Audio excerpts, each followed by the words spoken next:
Mes bien-aimés dans le Seigneur, je vous salue tous au nom de notre Seigneur Jésus-Christ. Je suis le pasteur José Kitoko Katende de l'église pentecôtiste La Grâce de Dieu.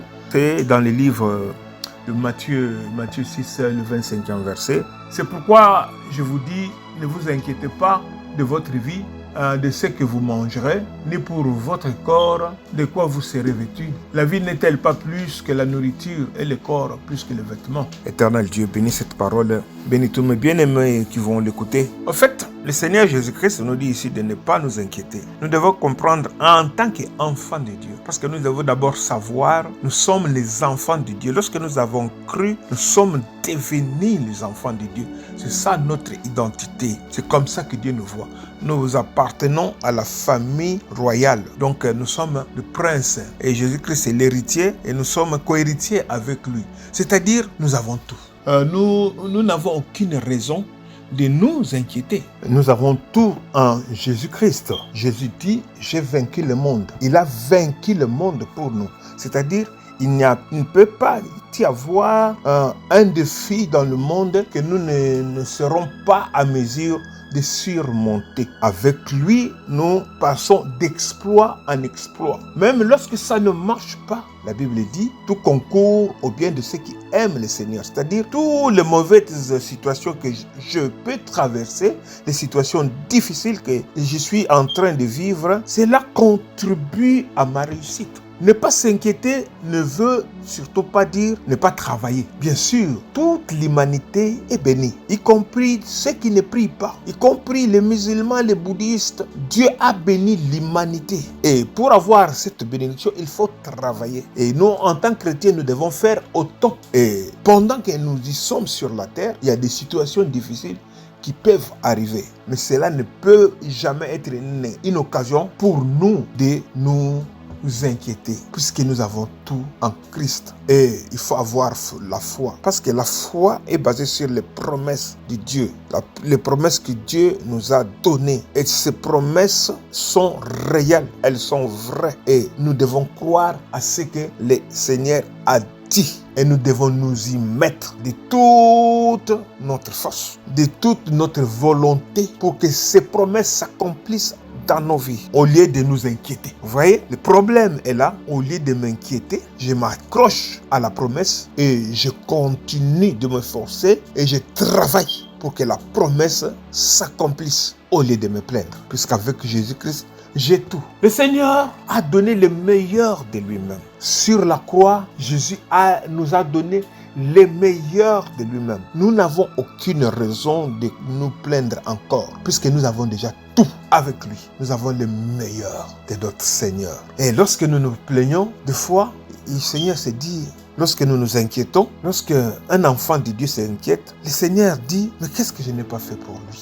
Alléluia. Toutes les promesses sont là. Nous n'avons qu'à les prendre et à les vivre et à pratiquer sa parole pour que ces promesses-là s'accomplissent.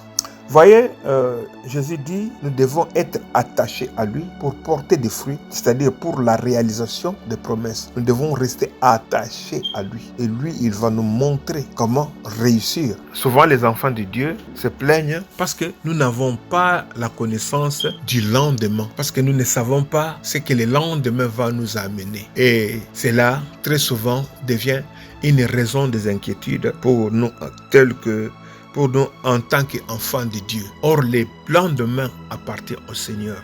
C'est lui qui a le pouvoir du lendemain. Ni le gouvernement, les magiciens, ni qui que ce soit sur cette terre n'a le pouvoir sur le lendemain, si ce n'est que notre Seigneur Jésus-Christ. C'est pourquoi il nous interdit de nous inquiéter pour une chose dont on ne sait pas comment elle va se terminer, pour une situation dont on ne sait pas où elle va aboutir. Ça peut apparaître devant nous comme si ça va très mal. Mais le Seigneur nous garantit qu'avec lui, nous serons vainqueurs. Que toutes les situations, les circonstances que nous sommes en train de traverser contribuent à la réussite de ceux qui aiment le Seigneur. Nous avons tout en Jésus-Christ. Au lieu de nous plaindre, enfermons-nous avec lui dans notre chambre.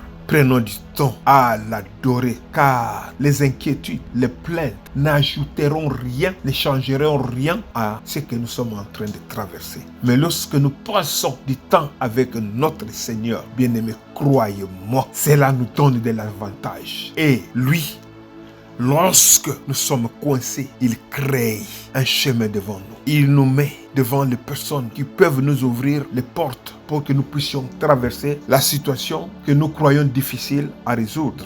Prenons du temps à le louer et prenons du temps à lire sa parole et à travailler. Lorsqu'il n'y en a pas, nous pouvons créer du travail. Nous pouvons créer, puisque nous avons ce pouvoir-là, de créer, d'appeler à l'existence les choses qui ne sont pas, puisque nous avons le Seigneur. Nous pouvons créer, nous pouvons inventer si nous faisons confiance à notre Seigneur.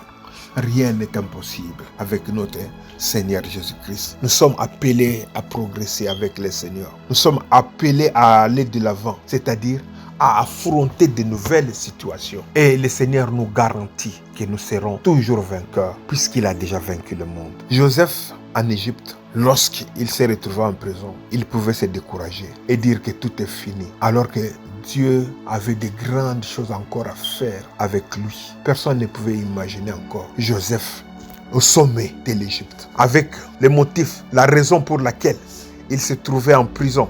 Personne ne pouvait plus imaginer Joseph au sommet de l'Égypte. Mais notre Seigneur Jésus-Christ a le pouvoir du lendemain. Pharaon a eu un songe qu'il ne comprenait pas.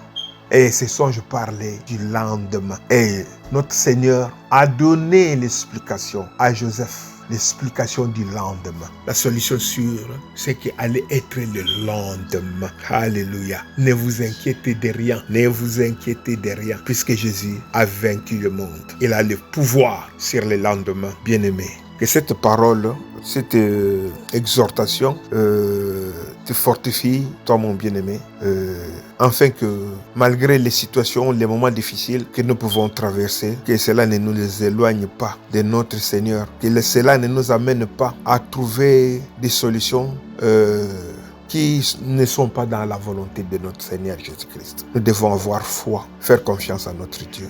Que le nom de notre Seigneur Jésus-Christ soit béni. Merci Seigneur Jésus-Christ.